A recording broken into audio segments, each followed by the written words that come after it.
संजोग मानता हूं, जो बंजारा समुदाय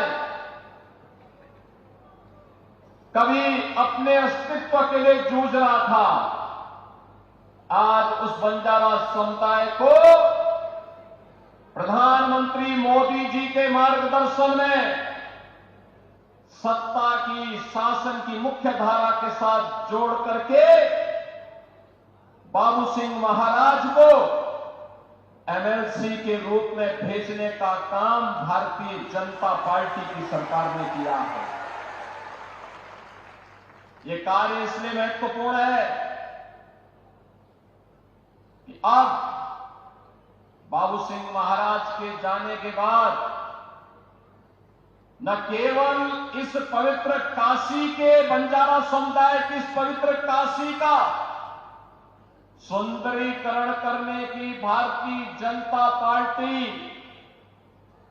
का अभियान और तेजी के साथ आगे बढ़ेगा।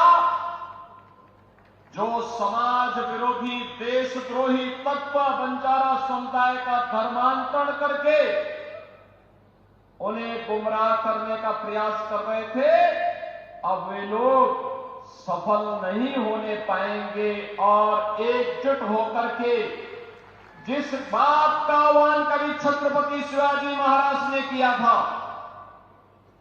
जिस कार्य के लिए संभाजी महाराज ने अपना बलिदान दिया था, जिन कार्यों के लिए बाबा साहब डॉक्टर भीमराव अंबेडकर जी ने पूरा जीवन समर्पित कर दिया था, आज उन कार्यक्रमों को मजबूती के साथ हमें करंजम क्षेत्र में भी आगे बढ़ाने का अवसर प्राप्त होगा।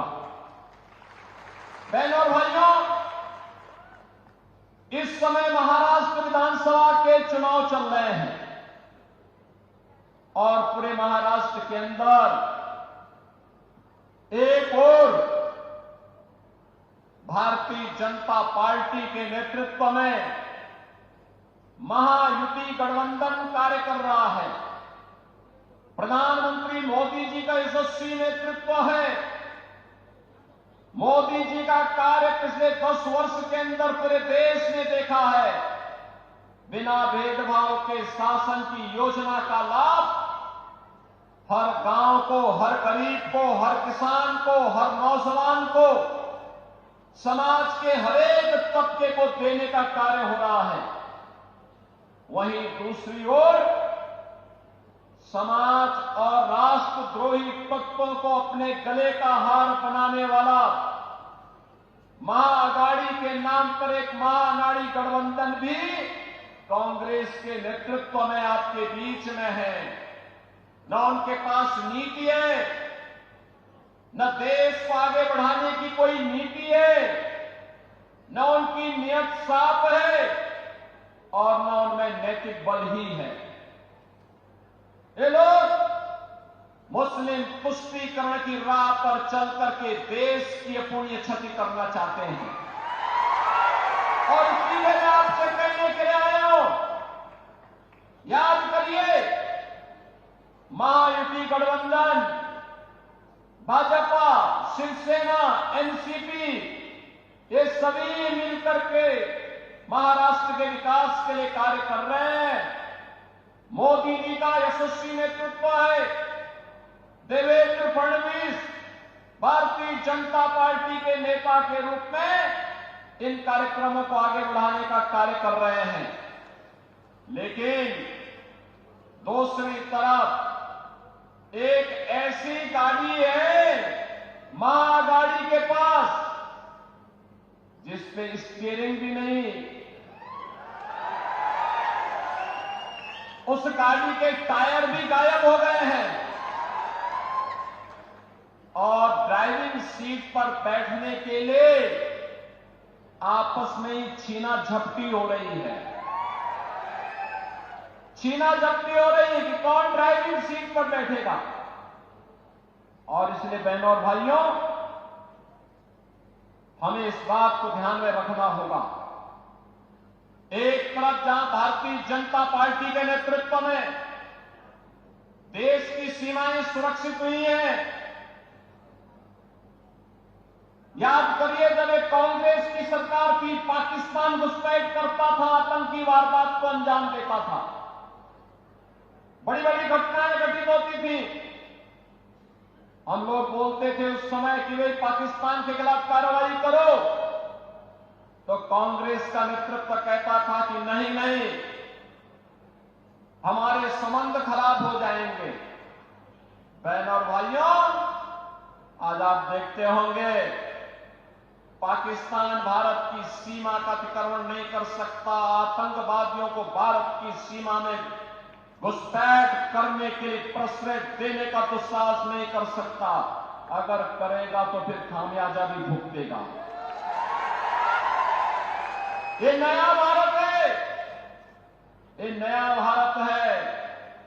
छेड़ता नहीं है, लेकिन कोई छेड़ता है तो छोड़ता भी नहीं है।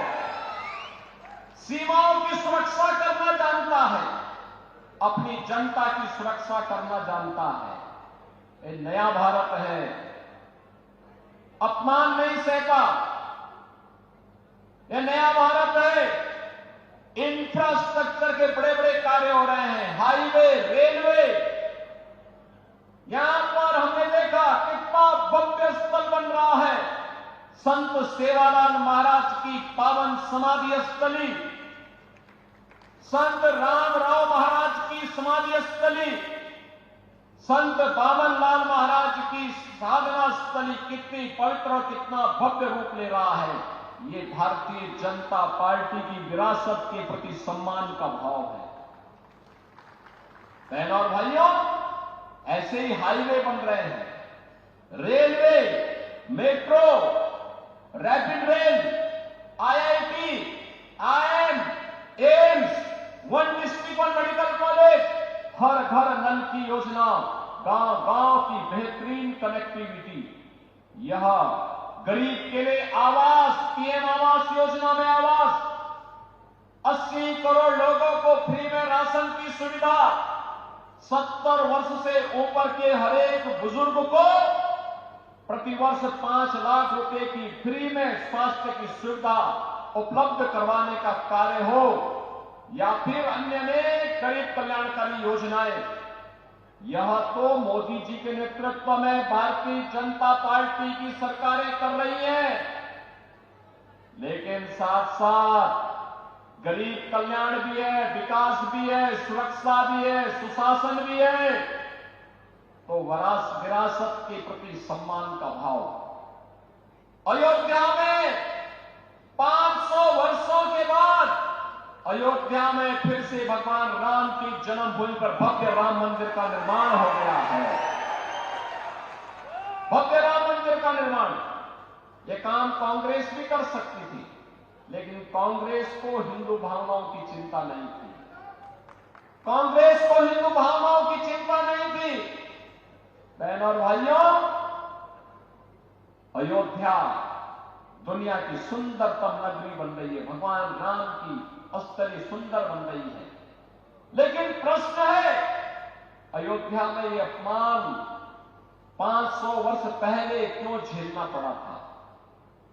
राम मंदिर के 500 वर्षों तक क्यों संघर्ष करना पड़ा था? छत्रपति शिवाजी महाराज ने जिस स्वराज की संकल्पना को आगे बढ़ाया था, इसके लिए संघर्ष क्यों करना पड़ा था? पेशवा बाजीराव को एक भारत एक राष्ट्र की संकल्पना के लिए संघर्ष क्यों करना पड़ा था? सामाजिक समता के लिए महात्मा फुले को क्यों आंदोलन करना पड़ा था? बहनों और भाइयों, एक विधान सब समान, इसका आह्वान करने वाले बाबा साहब डॉक्टर भीमराव अंबेडकर को क्यों संघर्ष करना पड़ा था? कारण था, हम बटे थे और बटे थे इसीलिए कटे थे। हम बटे थे इसीलिए कटे थे, और आज हम कहने के आए, एक है तो सेक है, एक है सेफ हैं, यानी सुरक्षित हैं। और इसीलिए मेरी आप सबसे आह्वान है, विनती है, चुनाव में पटना नहीं है, आपस में लड़ना नहीं है, एक होकर के देश के हित में काम करने वाली, एक भारत श्रेष्ठ भारत बनाने वाली भारतीय जनता पार्टी को अपना पूरा समर्थन और आशीर्वाद देना है। आप देंगे? सभी लोग सहमत हैं? सभी लोग सहमत हैं? तो यहां पर भारतीय